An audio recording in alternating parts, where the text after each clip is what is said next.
नमस्कार दोस्तों, मैं रवि कुमार शर्मा आपका स्वागत करता हूं हमारे YouTube चैनल एग्जाम आर पार में। स्टार्ट करते हैं अपने टॉपिक को। डिस्कस करेंगे आज आपका इलेक्ट्रॉनिक्स में। और देखिए, पिछली वीडियो में मैंने आपको बताया था दोस्तों आपका हाफ वेव रेक्टिफायर, यानी रेक्टिफायर्स हमारे चल रहे थे। आपको बताया था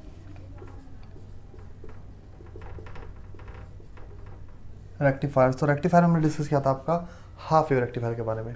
तो आज हम डिस्कस करेंगे दोस्तों आपका, अब हमने रेक्टिफायर आपको बताया था कि दो प्रकार के थे, एक हाफ वेव था, एक हमारा एक फुल वेव था। तो फुल वेव में भी दो प्रकार के थे, एक सेंटर टेप रेक्टिफायर था हमारा, क्या था हमारा ब्रिज रेक्टिफायर था। तो आज हम बात करेंगे आपके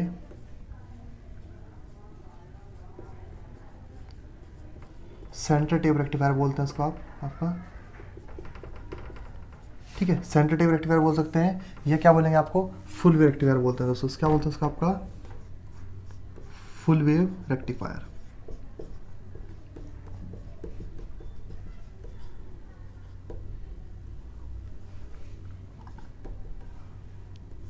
आपका फुल वेव रेक्टिफायर, ठीक है ना। यानी आज हम डिस्कस करेंगे आपका फुल वेव रेक्टिफायर। अब रेक्टिफायर आपको बता दो दोस्तों, रेक्टिफायर का उपयोग क्या किया था आपका एसी को डीसी में ट्रांसफर करने या कन्वर्ट करने के लिए किया जाता है। कि एसी को डीसी में बदलने के लिए क्या करते हैं, रेक्टिफायर का यूज़ करते हैं, रेक्टिफिकेशन करते हैं हमारा। तो किसके द्वारा होता है, एक डायोड के द्वारा होता है, ठीक है ना। अब सर्किट हमारा फुल वेव रेक्टिफायर, तो सर्किट बनाते हैं इसमें किस प्रकार से बनेगा आपका। तो फुल वेव रेक्टिफायर में क्या होता है दोस्तों, एक हम ये हमारा ट्रांसफार्मर हो गया दोस्तों, ये हो गई इसकी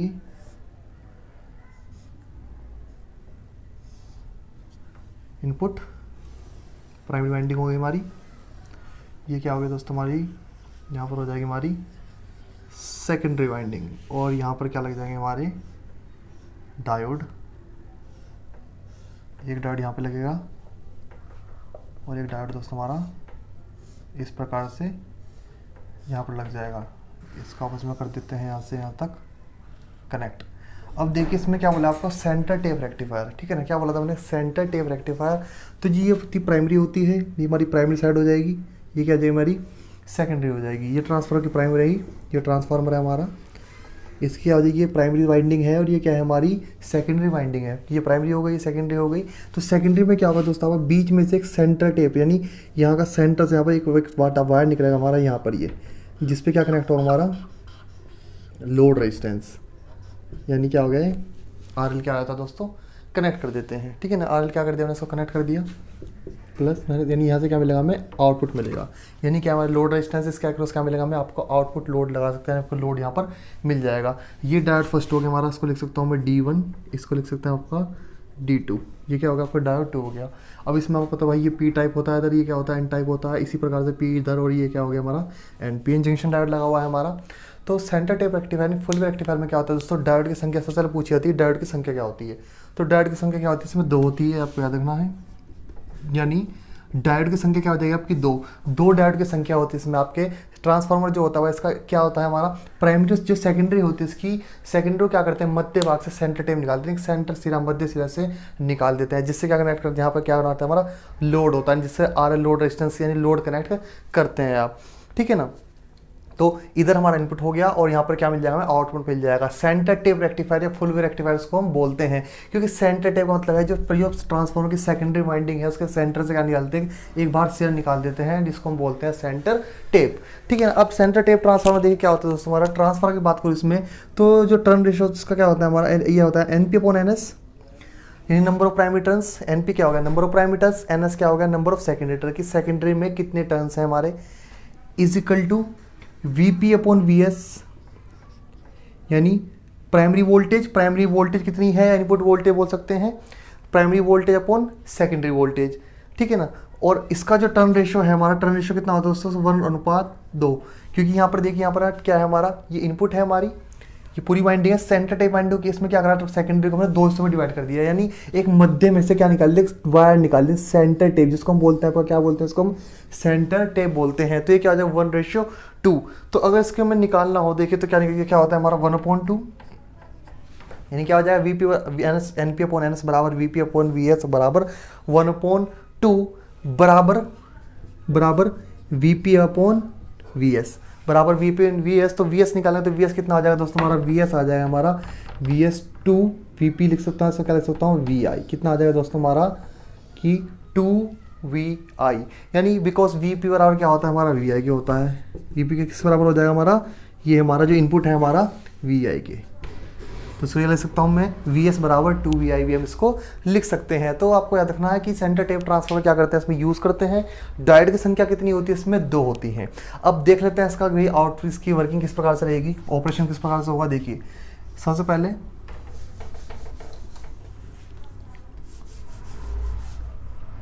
इसका इनपुट बना लेते हैं पहले, जहाँ पे एसी में इनपुट देंगे इसको।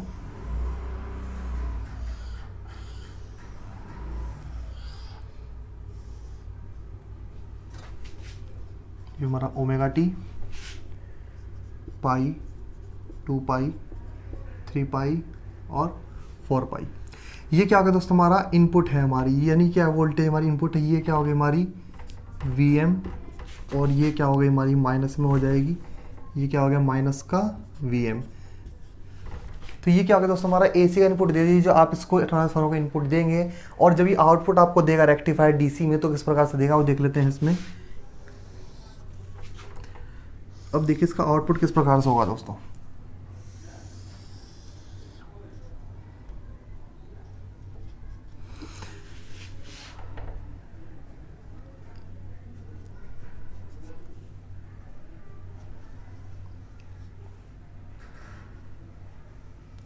ये हो गया हमारा, यानी ये हो गए दोस्तों हमारे इनपुट।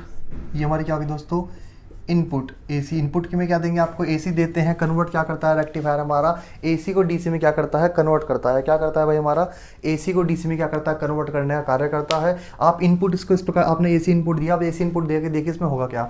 जब आप इसको रेक्टिफायर को एसी इनपुट देंगे दोस्तों, तो हमारा क्या होगा, अब यहाँ पर आपने इनपुट दिया, तो यहाँ पर देखिए पहले साइकिल में क्या हुआ, जब एसी की पॉजिटिव साइकिल गई, कौन साइकिल गई इसकी, जो पॉजिटिव और क्या ये कौन सी है निगेटिव। जब एसी की पॉजिटिव निगेटिव यानी एक साइकिल जब जाएगी दोस्तों, तो क्या होगा, ये डायोड क्या हो जाएगा पॉजिटिव, यानी जब एसी की पॉजिटिव पल्स आएगी दोस्तों, तो पॉजिटिव पल्स के लिए क्या होगा, यहाँ पे बात करता हूँ, देखिए बना लेता हूँ उसको इस प्रकार से। ये अब देखिए यहाँ पर पॉजिटिव पल्स गई, तो यहाँ पर क्या आएगा, पहले पॉजिटिव आएगा और यहाँ से निगेटिव आएगी, तो निगेटिव में यहाँ से होता हुआ यहाँ पे क्या पहुँचेगा हमारा डायोड के इधर निगेटिव पहुँचेगा। इधर पॉजिटिव पहुँचा हमारा, इधर क्या पहुँचा डायोड के निगेटिव पहुँचा। अब देखिए इधर क्या है हमारा पी टाइप मटेरियल है, और इधर क्या है हमारा एन टाइप मटेरियल है। पी को पॉजिटिव मिला, एन को क्या मिला निगेटिव मिला। जब डायोड हमारा पी को पॉजिटिव मिलेगा और एन को निगेटिव मिलेगा, तो किसकी तरह बिहेव करेगा, ये हमारा एक फॉरवर्ड कंडीशन में हो जाएगा। फॉरवर्ड कंडीशन में हो जाने के जब किस कंडीशन में हो जाएगा दोस्तों हमारा फॉरवर्ड में, ठीक है ना, किस कंडीशन में हो गया आपका दोस्तों फॉरवर्ड बायस कंडीशन में हो जाएगा, क्योंकि पी को पॉजिटिव मिल गया और एन को यहाँ सर निगेटिव मिल गया। तो डायोड किस कंडीशन में आया, फॉरवर्ड कंडीशन में आया, यानी फॉरवर्ड कंडीशन में आएगा तो किसकी तरह बिहेव करेगा, शॉर्ट सर्किट यानी क्लोज स्विच की तरह। किसकी तरह बिहेव करेगा दोस्तों, एक क्लोज स्विच की तरह बिहेव करेगा, यानी कुछ इस प्रकार से क्या करेगा ये बिहेव करेगा। तो यानी जो डायोड होगा दोस्तों किसकी तरह बिहेव कर जाएगा, हमारा एक क्लोज स्विच की तरह, ठीक है ना, किसकी तरह बिहेव कर जाएगा हमारा एक क्लोज स्विच की तरह क्या करेगा दोस्तों बिहेव करेगा, यानी शॉर्ट सर्किट की तरह बिहेव करेगा। तो सर्किट में क्या हो जाएगी दोस्तों आपकी करंट फ्लो हो जाएगी। क्या होगी सर्किट में करंट फ्लो होगी, यानी किस में आपका D1 में। अब देखिए D2 के साथ क्या कंडीशन हुई, D2 की क्या साथ, जब यहाँ से पॉजिटिव गया और यहाँ से क्या गया था आपका दोस्तों निगेटिव हो जाता है, यहाँ से निगेटिव गया था। इसी प्रकार से यहाँ पर क्या हो जाएगा, ये हो जाएगा हमारा पॉजिटिव, ये पॉजिटिव था हमारा, ये क्या हो जाएगा हमारा निगेटिव दोस्तों, ठीक है ना। ये पॉजिटिव थे हमारा, ये निगेटिव, इस प्रकार से ये पॉजिटिव रहेगा और ये क्या रहेगा हमारा निगेटिव रहेगा। तो देखिए जब हमारी अब यहाँ पर क्या पहुँचा दोस्तों निगेटिव पहुँच गया, और इधर से आके हमारा क्या पहुँच जाएगा हमारा पॉजिटिव पहुँच जाएगा। भाई जब प्रथम एसी की साइकिल आई हमारी, पहले क्या है पॉजिटिव और ये पॉजिटिव निगेटिव वाली साइकिल आई हमारी, तो प्रथम चक्र के लिए क्या होगा, प्रथम चक्र के लिए डायोड D1 क्या हो जाएगा फॉरवर्ड बायस हो जाएगा, क्योंकि पी को पॉजिटिव मिल जाएगा और एन को क्या मिल जाएगा निगेटिव मिल जाएगा। यहाँ पर क्या कंडीशन होगी, यहाँ पर हमारा निगेटिव मिलेगा और यहाँ पर क्या आएगा हमारा दोस्तों पॉजिटिव मिलेगा। तो इसके कारण से क्या हो जाएगा, पी को निगेटिव मिला, एन को क्या मिला भाई पॉजिटिव मिला। इस कंडीशन में क्या होगा हमारा, ये कंडीशन आ गई हमारी रिवर्स बायस की। कंडीशन कौन सी आएगी हमारी, ये रिवर्स बायस, यानी रिवर्स बायस की क्या आ गई दोस्तों कंडीशन आ गई, रिवर्स बायस कंडीशन आ गई हमारी। तो रिवर्स बायस कंडीशन में डायोड क्या करता है दोस्तों, एक ओपन स्विच की तरह क्या करता है बिहेव करता है। किसकी तरह बिहेव करता है, ओपन स्विच की तरह, यानी ये डायोड क्या हो जाएगा दोस्तों मेरा इस प्रकार से क्या हो जाएगा ओपन हो जाएगा। क्या हो जाएगा, यानी ओपन हो जाएगा। जब ओपन हो जाएगा दोस्तों कोई करंट फ्लो नहीं होगी, यानी जो केवल आउटपुट हमें मिलेगा वो डायोड D1 के द्वारा मिलेगा। यानी किसके द्वारा मिलेगा दोस्तों D1 के द्वारा। ये देखिए ये हमें आउटपुट मिला किस में दोस्तों, यानी ये D1 के द्वारा में क्या मिला दोस्तों आपका आउटपुट हमें मिल चुका। यानी जब पी को पॉजिटिव मिला, इनको निगेटिव मिला, इस कंडीशन में आपकी पॉजिटिव यहाँ पर था, निगेटिव यहाँ पर था, इसी प्रकार से यहाँ पर पॉजिटिव और यहाँ पर आपका नीचे ये निगेटिव हमारा जनरली, ठीक है ना। अब यहाँ पर जब D2 हमारा ओपन यानी रिवर्स कंडीशन में आ गया दोस्तों, रिवर्स कंडीशन में ओपन सर्किट की तरह बिहेव करता है, तो जो आउटपुट मिलेगा केवल किस चक्कर में मिलेगा हमारा D1, यानी D1 जो है हमारा डायोड 1 के द्वारा में आउटपुट मिलेगा। अब थोड़ा सा इसमें और देखते हैं, दोबारा सर्किट बना देते हैं सही से अपने।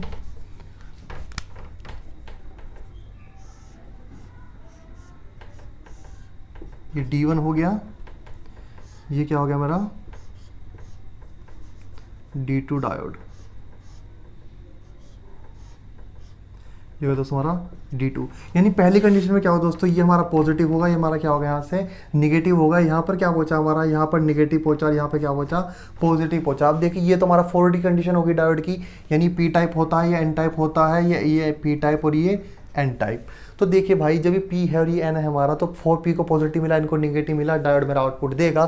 तो यानी जो आउटपुट है, जो मेरी इनपुट जो हमने दी थी आउटपुट वेवफॉर्म मेरे को ये मिली, यानी क्या मेरी आउटपुट वेवफॉर्म मेरे को मिली। तो D1 डायोड है जो मेरा दोस्तों, इसने क्या दे दिया मुझे यहाँ पर आउटपुट वेवफॉर्म मेरी दे दी। अब क्योंकि ये क्या हो गया था फॉरवर्ड कंडीशन में हो गया था, इसी प्रकार से ये मेरा उस कंडीशन में क्या हुआ, मेरा रिवर्स बायस में रहा था दोस्तों। किस में रहा था, रिवर्स बायस में रहा। रिवर्स बायस में रहने के कारण ये कोई आउटपुट मेरे को नहीं देगा, यानी आउटपुट केवल किसके कारण मिला मुझे, D1 के कारण। यहाँ पर मैंने लिख दिया है D1 आउटपुट, ठीक है ना। अब देखिए अब क्या होगा हमारा, जब साइकिल हमारी दोबारा जब साइकिल मेरी चेंज हुई, यानी पॉजिटिव में तो मेरा ये चला था हमारा, अब निगेटिव में जब मेरी साइकिल जाएगी दोस्तों, किस में जाएगी मेरी निगेटिव में जब साइकिल जाएगी, तो अब देख लेते हैं क्या होगा हमारा। अब क्या हो जाएगा दोस्तों, हमारी इसकी पोलरिटी क्या हो जाएगी, चेंज हो जाएगी। यानी पोलरिटी चेंज का मतलब देखिए पॉजिटिव निगेटिव था हमारा, यानी पहले कंडीशन में ये ऑपरेट हुआ। अब क्या होगा सेकंड में हमारा, यहाँ पर क्या जाएगा दोस्तों, हमारा पॉजिटिव जाएगा। अब साइकिल इस प्रकार से आई, तो ये उसके लिए पॉजिटिव हुआ और यहाँ पर क्या पहुंचेगा हमारा निगेटिव पहुंचेगा। तो फिर क्या होगा दोस्तों, हमारा यहाँ पी को पॉजिटिव और यहाँ पर क्या हो जाएगा निगेटिव और पॉजिटिव। भाई पहले चेंज हुआ था, पहले पॉजिटिव निगेटिव यहाँ पर था, निगेटिव पॉजिटिव यहाँ पर था। अब साइकिल चेंज हुई तो यहाँ पर निगेटिव आएगा, यहाँ पर क्या आ जाएगा पॉजिटिव आ जाएगा, और यहाँ पर पी को पॉजिटिव, और ये जो D2 डायोड आपको यहाँ पर पॉजिटिव और यहाँ पर निगेटिव हमारा पहुँच जाएगा। तो इसमें भी क्या होगा देखिए दोस्तों, हमारा D1 जो डायोड है, अगर D1 डायोड की मैं बात करूँ, D1 डायोड में ये तो क्या हो गया, रिवर्स की कंडीशन आ गई भाई, P को पॉजिटिव चाहिए होता है और N को निगेटिव चाहिए होता है, परंतु यहाँ पर P को निगेटिव मिला और N को पॉजिटिव मिला। कंडीशन क्या आ गई आपकी, रिवर्स बायस की आ गई। तो रिवर्स बायस की आ जाएगी, किसकी तरह बिहेव करेगा, ओपन स्विच की तरह, यानी एक ओपन स्विच की तरह बिहेव करेगा। तो ये तो कोई आउटपुट भाई देगा नहीं उस कंडीशन में। अब आउटपुट देने की बारी किसकी है, D2 की। यानी अब क्या देगा भाई, P को पॉजिटिव मिल चुका, N को निगेटिव मिल चुका, किसकी तरह बिहेव कर रहा है, क्लोज स्विच की तरह फॉरवर्ड कंडीशन में। तो ये डायोड आउटपुट देगा हमारा किस में दोस्तों, आपका D2 डायोड क्या देगा, आपका आउटपुट देगा। यानी हमें आउटपुट प्राप्त होगा किसके द्वारा दोस्तों, आपके डायोड D2 के द्वारा क्या होगा दोस्तों, हमारा आउटपुट हमें प्राप्त हुआ। इसी प्रकार से फिर क्या होगा, फिर से पॉजिटिव साइकिल आएगी दोस्तों हमारी, फिर पॉजिटिव साइकिल आएगी तो क्या होगा भाई, हमारा यहाँ पर पॉजिटिव हो जाएगा, यहाँ पर क्या हो जाएगा आपका निगेटिव हो जाएगा। इसी प्रकार से नीचे क्या हो जाएगा, यहाँ पर निगेटिव हो जाएगा और यहाँ पर क्या हो जाएगा आपका पॉजिटिव हो जाएगा। तो फिर ये कंडीशन आएगी दोस्तों, फिर क्या होगा, हमारा D1 आउटपुट देगा, यानी फॉरवर्ड कंडीशन में है तो फॉरवर्ड में आउटपुट देगा। तो फिर क्या हुआ दोस्तों, हमारा ये हमें क्या मिल जाएगा, यहाँ से यहाँ तक हमें आउटपुट मिल जाएगा, किसके द्वारा, D1 के द्वारा। फिर हमें किसके द्वारा दोस्तों आउटपुट मिल गया, डायोड 1 के द्वारा क्या मिला दोस्तों, हमें आउटपुट मिल गया। इसी प्रकार से फिर जब निगेटिव साइकिल आएगी हमारी, ये पोलरिटी चेंज हो जाएगी दोबारा से, फिर क्या होगा हमारा, फिर से क्या देगा दोस्तों, हमारा D2 डायोड क्या देगा, हमें आउटपुट देगा। तो इस प्रकार से दोनों ही साइकिल में दोस्तों, पॉजिटिव में भी और निगेटिव, यानी दोनों प्रकार की साइकिल में हमें क्या मिलता है दोस्तों, इसमें आउटपुट मिलता है। यानी क्या होगा, हमारा आउटपुट के लिए हो गया हमारा, यानी ये क्या होगी दोस्तों, हमारी आउटपुट वेवफॉर्म होगी हमारी, ठीक है ना।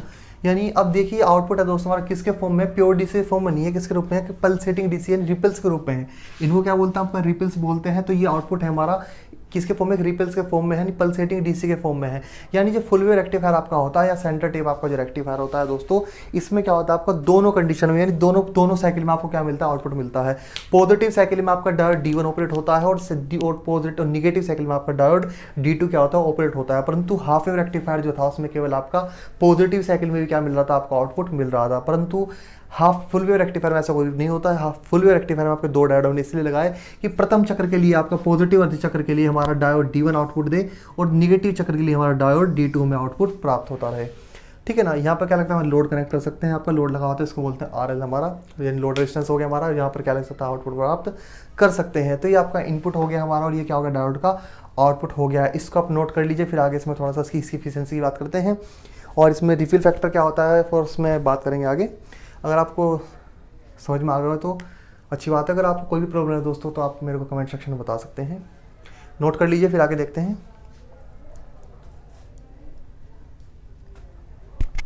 चलिए, तो इस प्रकार में भाई क्या है हमारा, ये हमारा दोनों ही कंडीशन में, यानी जब हमारा पॉजिटिव पल्स आएगी, यानी पॉजिटिव साइकिल होगी एसी की, तो भी आउटपुट देगा हमारा, और जब निगेटिव साइकिल होगी तो भी आउटपुट देगा। बस आपको इतना इसमें याद रखना है कि जो पॉजिटिव साइकिल है ये पॉजिटिव हो जाएगा, यहाँ से निगेटिव मिलेगा, तो ये डायोड D1 क्या होगा, फॉरवर्ड कंडीशन में हो जाएगा।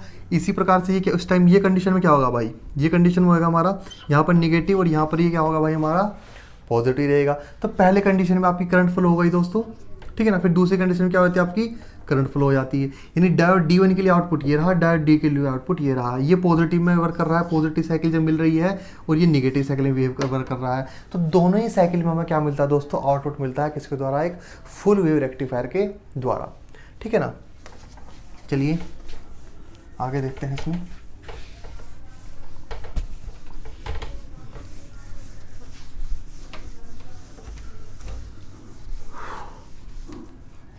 अब देखिए इसमें क्या क्या चीज़ पूछी जाती है आपसे। अब मैंने आपको पहले बता दिया, देखिए इसमें इफिशियंसी की बात कर लेते हैं, इसकी बात करते हैं दोस्तों, आपकी इसकी इफिशियंसी की बात करते हैं कि इफिशियंसी। अब इफिशियंसी क्या होती है भाई, फुल वेव रेक्टिफायर की इफिशियंसी भी पूछी जाती है। Efficiency of full wave rectifier. अब बात करते हैं आपसे efficiency of full wave rectifier. आपको हाफ वेव रेक्टिफायर की इफिशियंसी बताई थी कि कितनी होती है, और आपको अब बात करते हैं आपकी फुल वेव रेक्टिफायर की इफिशियंसी। तो इफिशियंसी सबसे पहले आपको बताया था दोस्तों, इफिशियंसी क्या होता है, आउटपुट और इनपुट का रेशियो होता है। ईटा से इसको शो करते हैं, ईटा परचेज इक्वल टू क्या होता है हमारा, output upon input into 100। Efficiency क्या होती है भाई आपकी, output upon input into 100। Output upon input का रेशियो आपका होता है। तो इफिशियंसी की बात करें, इसको मैं क्या लिख सकता हूँ दोस्तों, आपका DC power upon output power लिख सकता हूँ। इफिशियंसी प्रतिशत इक्वल टू क्या लिख सकता हूँ दोस्तों, आउटपुट DC पावर, इसको लिख देते हैं output DC power upon input AC power, ठीक है ना, इंटू 100। प्रतिशत में है तो आप इंटू 100 भी कर दीजिए। तो output DC power upon input AC power का रेशियो क्या कहलाता है, आपका इफिशियंसी कहलाता है। तो P बराबर क्या, पावर क्या होती है, देखो दोस्तों हमारी पावर फॉर्मूला होता है I²। पावर क्या होती है दोस्तों हमारी I²R होती है। पावर क्या होती है हमारी, I²R होती है। तो इसी प्रकार से DC पावर क्या हो जाएगी दोस्तों, हमारी DC पावर हो जाएगी IDC² into R। DC power क्या हो जाएगी दोस्तों, मेरा DC पावर क्या हो जाएगी, IDC² upon R, upon AC power क्या हो जाएगी, upon IAC² into R। Into क्या लिख सकता हूँ उसको, 100 लिख सकता हूँ भाई। भाई power DC power upon AC power का क्या होता है, रेशो है हमारा, यानी आउटपुट अपॉन इनपुट का रेशो होता है। डायोड क्या करता है, डायोड का अपने इनपुट में क्या दिया, AC दिया, तो इनपुट AC पावर, आउटपुट में क्या दिया उसने, DC आपको दी होगी, तो DC आउटपुट पावर कितनी मिली, उसका अनुपाती क्या कहलाएगा, इफिशियंसी कहलाएगा। पावर का फॉर्मूला होता है P बराबर I² इंटू R। तो IDC का स्क्वायर अपॉन IAC का स्क्वायर। भाई DC आपको मिला और AC आपने दिया, तो इसको मैंने यहाँ पर लिख दिया है, ठीक है ना। तो इसमें आप देखिए DC की वैल्यू क्या, DC को क्या लिख सकता हूँ, देखिए DC का हमारा क्या होता है, IDC है हमारी, यानी DC हमारे से क्या लिखता हूँ 2Im अपॉन पाई। इसकी वैल्यू क्या होती है IDC की, अगर एवरेज वैल्यू की बात करूँ मैं, इसमें क्या होती है, चलो I एवरेज लिख देते हैं।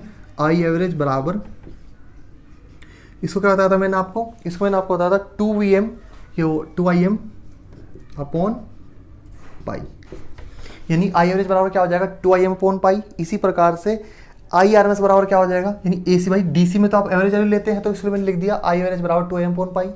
इसी प्रकार से IAC की जगह लिख सकता हूँ, यानी IRMS बराबर क्या होता है, I अपॉन √2।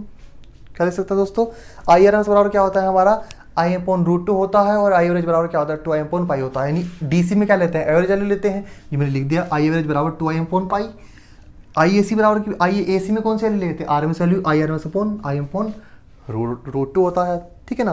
तो अब देखिए इसमें लिख दीजिए क्या होगा भाई हमारा, यानी I average square R upon IRMS square into R into 100। ये R से ये R क्या हो जाएगा भाई हमारा, कैंसिल आउट हो जाएगा। जी क्या हो गया दोस्तों, हमारा कैंसिल आउट होगा। इसी प्रकार से अब क्या लिखना है आपका, आई एवरेज की वैल्यू क्या होगी हमारी 2m/π का स्क्वायर। तो इसको मैं क्या लिखूंगा आपका दोस्तों, इसको मैं लिख सकता हूँ 2im 2im/π का क्या हो जाएगा दोस्तों, इसका square upon I R S की वैल्यू क्या है im/2 √2। तो इसमें क्या लिखूंगा im अपॉन √2 का स्क्वायर इंटू 100। अब ये हो गया भाई हमारा 2m/π का स्क्वायर अपॉन im/√2 का स्क्वायर इंटू 100 हमने लिख दिया है। अब ये कितना हो जाएगा भाई हमारा, अब ये हो जाएगा हमारा 2 है हमारा, तो कितना हो गया 4 im square upon pi square, 4 im square upon pi square upon, इसको क्या लिखूंगा मैं im स्क्वायर अपॉन √2 है, ये 2 कितना हो जाएगा im स्क्वायर अपॉन 2। ये कितना हो जाएगा दोस्तों मेरा im स्क्वायर अपॉन 2 हो जाएगा। im स्क्वायर से im स्क्वायर क्या हो जाएगा आपका कैंसिल आउट हो जाएगा, यानी क्या हो गया दोस्तों हमारा im स्क्वायर से im स्क्वायर क्या हो गया हमारा कैंसिल आउट हो गया। अब मैं इसको क्या लिखूंगा, आप इसको लिख सकते हैं 4 ये 8 हो गया 8/π स्क्वायर इंटू 100। कितना है दोस्तों 8/π स्क्वायर इंटू 100। इसके डिवाइड करेंगे 3.16 का स्क्वायर कर दीजिए, कितना आ जाएगा आपका, ये आ जाएगा हमारा समथिंग आपका, इसकी जो इफिशियंसी आपकी निकल कर आती है दोस्तों, इसकी इफिशियंसी निकाल लेते हैं, कितना आएगा 8/π स्क्वायर इंटू 100 है हमारा। तो इसकी जो इफिशियंसी निकल कर आ जाएगी हमारी समथिंग आ जाएगी 81.2%। कितनी आ जाएगी दोस्तों हमारा, यानी इफिशियंसी कितनी निकल कर आएगी दोस्तों हमारा 81.2%। ये क्या आती है दोस्तों हमारी इफिशियंसी होती है आपकी किसकी, एक फुल वेव रेक्टिफायर की, ठीक है ना। यानी फुल वेव रेक्टिफायर की इफिशियंसी क्या होती है दोस्तों हमारी, इसकी इफिशियंसी हो जाएगी 81.2%। पिछले की इफिशियंसी हमारी कितनी आई थी, हमारी 46 पॉइंट समथिंग कुछ आई थी हमारी, हमने निकाली थी, ठीक है ना। तो इसकी आपको इफिशियंसी क्या रखना है, उसकी 40 पॉइंट समथिंग इफिशियंसी कितनी है हमारी, उसकी 40.6 इफिशियंसी थी हमारी किसकी, हाफ रेक्टिफायर की। फुल वेव की कितनी है हमारी 81.2% इसकी इफिशियंसी निकल कर आती है। इफिशियंसी इसकी अच्छी इसलिए होती है दोस्तों क्योंकि दोनों ही कंडीशन में क्या मिलता है, आउटपुट मिलता है, पॉजिटिव डायरेक्शन में भी और नेगेटिव डायरेक्शन में, पॉजिटिव साइकिल भी हमारी और नेगेटिव साइकिल में भी, दोनों में आउटपुट मिल रहा है। इफिशियंसी इसकी क्या होती है दोस्तों, इसलिए इतनी अच्छी होती है। तो इफिशियंसी आपको याद रखनी है इसकी कि 81.2% क्या होती है इसकी इफिशियंसी होती है। मैंने इसको आपको हल करवा दिया इसलिए, ताकि मैं आपको डायरेक्टली बता सकता था, पर आपको इसमें याद रखना है कि डीसी पावर अपन एसी पावर का क्या होता है, रेशो होता है। तो डीसी पावर क्या होता है, आई एवरेज यानी एवरेज वैल्यू होती है, तो im/π इसकी मान है, और आरएमएस की वैल्यू क्या होती है, IRMS बराबर im/√2 होता है। हम इसकी वैल्यू रख दी आई एवरेज का स्क्वायर, एवरेज का स्क्वायर कितना हो गया 2im/π का स्क्वायर अपॉन आरएमएस का कितना होगा im/√2 का स्क्वायर, इसको हल करके कितना आ गया हमारी इफिशियंसी निकल गई 81.2%। तो इसकी फुल वेव रेक्टिफायर की इफिशियंसी क्या होती है दोस्तों हमारी 81.2% इसकी इफिशियंसी होती है, जो आपको इसमें याद रखना है, ठीक है ना। इसको नोट कर लिया तो मैं इसको रफ कर देता हूँ दोस्तों, या इसका स्क्रीनशॉट ले सकते हैं आप। चलिए, तो इसमें आपको इसकी इफिशियंसी याद रखनी है। इफिशियंसी कितनी है हमारी 81.2%। इफिशियंसी कितनी आ गई हमारी, इफिशियंसी आ गई हमारी 81.2%। ये आपको इसमें याद रखना है, इफिशियंसी आपको याद रखनी है। और फुल वेव रेक्टिफायर की, और इसमें क्या क्या याद रखना है देखिए दोस्तों हमारा, और एक फॉर्म फैक्टर आता है। फॉर्म फैक्टर की बात करूँ तो उसकी वैल्यू होती है 1.11। इसी प्रकार से फैक्टर की बात करें तो वो आता है 1.414। जो आपको वैल्यू याद रखनी है, PIV इसमें पिक इनवर्स वोल्टेज में पूछी आती है। पिक इनवर्स वोल्टेज कितनी होती है आपकी 2 VM होती है। पिक इनवर्स वोल्टेज कितनी होती है आपकी 2 VM होती है, आपको याद रखना है। पिक इनवर्स वोल्टेज कितनी होती है इसकी 2 VM होती है। इसी प्रकार देखिए, अब एक इसमें आता है भाई आपका, एक इसमें बात करते हैं आपके फ्रिक्वेंसी आती है। आउटपुट फ्रिक्वेंसी की बात करें, आउटपुट फ्रिक्वेंसी की बात करते हैं, तो आउटपुट फ्रिक्वेंसी जो होती है आपकी दोस्तों, वो इनपुट फ्रिक्वेंसी की, वो इनपुट फ्रिक्वेंसी क्या होती है दोस्तों, 2 गुना होती है। इनपुट फ्रिक्वेंसी क्या होती है आपकी 2 गुना होती है। इनपुट फ्रिक्वेंसी की 2 गुना कैसे होती है भाई आपकी, अब हाफ वेव रेक्टिफायर में जो आपकी इनपुट फ्रिक्वेंसी होती है वो आउटपुट फ्रिक्वेंसी के बराबर होती है। ये पॉइंट आपको याद रखना है, जो नोट करके आप लिख भी सकते हैं इसमें, कि जो आपका फुल वेव रेक्टिफायर होता है ना भाई, फुल वेव रेक्टिफायर की जो आउटपुट फ्रिक्वेंसी होती है, फुल वेव रेक्टिफायर की आउटपुट फ्रिक्वेंसी इनपुट फ्रिक्वेंसी का 2 गुना होती है। कितनी होती है आपकी, 2 गुना होती है, क्योंकि दोनों ही साइकिलों में क्या मिलता है आपका, आउटपुट मिलता है। अब इनपुट फ्रिक्वेंसी कितनी है भाई आपकी, 50 हर्ट्ज होती है, 2 गुना कितनी हो जाएगी आपकी, 100 हर्ट्ज। यानी इसकी फ्रिक्वेंसी कितनी होती है, इनपुट फ्रिक्वेंसी की 2 गुना होती है। यानी एफ आउटपुट बराबर कितना होता है, 2 इंटू एफ फ्रिक्वेंसी का इनपुट। ठीक है, ये आपको इसमें ये पॉइंट आपको याद रखना है। और एक चीज़ पूछी जाती है भाई आपकी, रिपल फैक्टर क्या होता है। ठीक है ना, एक चीज़ पूछी जाती है आपसे, रिपल फैक्टर। रिपल फैक्टर क्या होता है, ये मूव पे इंपॉर्टेंट चीज़ है आपकी बहुत, तो इसमें भी आपको थोड़ा सा बता देता हूँ कि रिपल फैक्टर होता क्या है भाई। ठीक है ना, बात करते हैं आपके रिपल फैक्टर की। तो रिपल फैक्टर आपको क्या होता है दोस्तों, आपका RMS value of AC component, RMS value of AC component upon value of A DC component. क्या लिखता हूँ दोस्तों मैं आपका, RMS value of A AC component upon value of A DC component का रेशियो ही आपको क्या कहलाता है दोस्तों, आपका रिपल फैक्टर कहलाता है। ठीक है ना, क्या कहलाता है दोस्तों, आपका रिपल फैक्टर कहलाता है। यानी RMS value of AC component की, आरएमएस वैल्यू एसी कंपोनेंट में RMS value of AC component कितना है हमारा, और वैल्यू ऑफ डीसी कंपोनेंट हमारा कितना है। यानी एसी कंपोनेंट हमारा डीसी कंपोनेंट से कितना है जनरली हमारा, ये आपको इसमें याद रखना है। ठीक है ना, यानी RMS value of AC component upon value of DC component का जो रेशियो होता है आपका, यानी RMS value of AC component upon value of DC component का जो अनुपात है आपको, वही क्या कहलाता है मेरा, रिपल फैक्टर कहलाता है। ठीक है ना, क्या कहलाता है, रिपल फैक्टर कहलाता है। या आप इसको डायरेक्टली इस प्रकार से याद रख सकते हैं, आई ए सी अपॉन आई डी सी का एवरेज। ठीक है ना, का अनुपात हमारा आई ए सी अपॉन आई डी सी का जो अनुपात होता है वही क्या कहलाता है मेरा, आपका रिपल फैक्टर कहलाता है। ठीक है ना, वो क्या कहलाएगा मेरा, आपका रिपल फैक्टर कहलाएगा। ठीक है, आई ए सी अपॉन आई डी सी का रेशियो मेरा क्या कहलाएगा, रिपल फैक्टर आपका कहलाता है। तो फुल वे रेक्टिफिकेशन के लिए आपका रिपल फैक्टर देख लेते हैं कि कितना होता है। कई बार आपसे वैल्यू, आपसे तो देखिए दोस्तों पेपर में आपसे डायरेक्ट वैल्यू पूछी आती है, तो आप वैल्यू तो आपको सबकी याद रखनी है, आपको सबकी वैल्यू याद रखनी है कि किसकी वैल्यू कितनी होती है, किसकी वैल्यू आपको कितनी बताई है, सबको आपको ये याद रखना है। तो चलिए थोड़ा सा इसमें देख लेते हैं रिपल फैक्टर के बारे में कि फुल वेव रेक्टिफायर का रिपल फैक्टर कितना होता है। किसके लिए भाई आपका है, फुल वेव रेक्टिफायर के लिए। ठीक है ना, फुल वेव रेक्टिफायर के लिए आपके रिपल फैक्टर की बात कर लेते हैं। तो रिपल फैक्टर जो होता है आपका, फिर फुल वेव का रेक्टिफिकेशन भी होता है आपका। फुल वेव रेक्टिफायर का क्या होता है, रेक्टिफिकेशन भी कहलाता है। रेक्टिफिकेशन की बात कर लेते हैं, तो ये कितना होगा भाई, देखिए अब इसमें आपको तो डायरेक्ट वैल्यू याद रखनी है, थोड़ा सा आपको बता देता हूँ कि आई आर एम एस बराबर क्या होता है। अभी लिखा था आपको आई आर एम एस बराबर क्या होता है, आई upon root 2।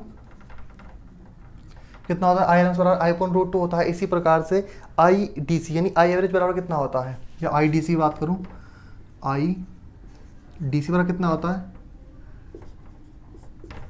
2Vm upon pi. कितना दोस्तों आपका 2Vm। आई की बात करें तो आई लेना पड़ेगा, Vm नहीं ले सकते, यहाँ पे क्या लेंगे, IM ही लेंगे, क्योंकि V लेते वी डी सी लेते तो Vm अपॉन पाई लिखते, आई डी सी लिया तो IM अपॉन पाई। तो आई डी सी बराबर क्या हो जाएगा, 2IM अपॉन पाई होता है भाई। तो रिपल फैक्टर जो होता है आपका, रिपल फैक्टर जो होता है दोस्तों आपका, वो क्या होता है दोस्तों मेरा, अंडरवुड में IM अपॉन 2 का whole square upon 2IM upon pi का होल स्क्वायर। ठीक है ना, या एक काम कर सकते हैं आप, इसका क्या कर सकते हैं, पूरे का स्क्वायर कर सकते हैं। ठीक है ना, इसको लिख देते हैं आई अपॉन, इसका कर देते हैं पूरे का स्क्वायर। ठीक है ना, यानी रिपल फैक्टर क्या आ जाएगा, अंडरवुड में आई अपॉन 2 का होल स्क्वायर, आई 2IM अपॉन पाई का होल स्क्वायर। ठीक है ना, -1 क्या होता है भाई हमारा, -1। तो जो रिपल फैक्टर की जो दोस्तों आपके वैल्यू निकल कर आती है, हमारी जो रिपल फैक्टर की वैल्यू रहेगी दोस्तों, वो आएगी आपकी 0.48। यानी ये आपको इसमें वैल्यू याद रखनी है। यानी जो रिपल फैक्टर जो फुल वेव रेक्टिफिकेशन का, या फुल वेव रेक्टिफिकेशन का रिपल फैक्टर जो होता है वो कितना होता है आपका, 0.48 होता है दोस्तों। ठीक है ना, कितना होता है आपका, 0.48 होता है। या इसको बोल सकते हैं कि effective AC component upon DC component. ठीक है ना, इसको क्या बोल सकता हूँ आपका, effective AC component upon effect DC component. इसको और भी क्या बोल सकते हैं आपका, इसको हम बोल सकते हैं आपका effective AC component upon DC component भी आपका क्या कहलाता है, आपका रिपल फैक्टर कहलाता है दोस्तों। क्या कहलाता है, रिपल फैक्टर कहलाता है, जिसकी वैल्यू कितनी है आपकी 0.48। ये आपको इसमें वैल्यू आपको याद रखनी है। इफिशिएंसी इसकी याद रखनी है आपकी, कितनी आई थी आपकी निकल कर दोस्तों, आपकी 81.2% इसकी आपकी इफिशिएंसी थी। और रिपल फैक्टर आपका कितना आया था दोस्तों, रिपल फैक्टर आपका 0.48। रिपल फैक्टर कितना आ गया आपका 0.48 आपका। और रिपल फैक्टर आपकी बात करें दोस्तों, आपका हाफ वेव रेक्टिफायर का कितना आया था 1.21 समथिंग निकल कर आया था। तो आपको वैल्यू सबकी याद होनी चाहिए। उसकी हाफ वेव की इफिशिएंसी, फुल वेव की इफिशिएंसी, इसकी पीआईवी और हमारी हाफ वेव की पीआईवी। हमारी रिफिल फैक्टर कितना है, फॉर्म फैक्टर की वैल्यू कितनी है आपके 1.11 हो गई, रिफिल फैक्टर 1.44 हो गया। इसी प्रकार से पीआईवी इसकी 2 VM होती है। तो सारे पॉइंट इसमें आपका दोस्तों याद रखना है। और रिफिल फैक्टर आपका क्या होता है, रिफिल फैक्टर है हमारा RMS value of AC component upon DC component है, ठीक है ना, ये आपको याद रखना है। यानी आईएसी अपॉन आईडीसी का जो अनुपात है वही मेरा क्या कहलाता है, रिपल फैक्टर कहलाता है। और जो इसमें इनपुट और आपकी जो फ्रिक्वेंसी आपको बताइए आपको कि फुल वेव रेक्टिफायर की फ्रिक्वेंसी कितनी होती है, आउटपुट फ्रिक्वेंसी, तो इनपुट फ्रिक्वेंसी कितनी होती है, 2 गुना होती है। क्योंकि जो आउटपुट जो मिलता है भाई आपका दोनों डायोड के कारण मिलता है, D1 के कारण भी और D2 के कारण, दोनों में फुल वेव रेक्टिफिकेशन मिलता है। फुल वेव रेक्टिफिकेशन के कारण क्या होगा, इनपुट फ्रिक्वेंसी की क्या होगी, 2 गुना मेरे को क्या मिलती है, आउटपुट फ्रिक्वेंसी मेरी मिलती है। तो फिलहाल आज की वीडियो में दोस्तों इतना ही कहना चाहूँगा। अगर आप लोगों को वीडियो पसंद आई हो तो लाइक करें, शेयर करें, हमारे चैनल को सब्सक्राइब करें। धन्यवाद।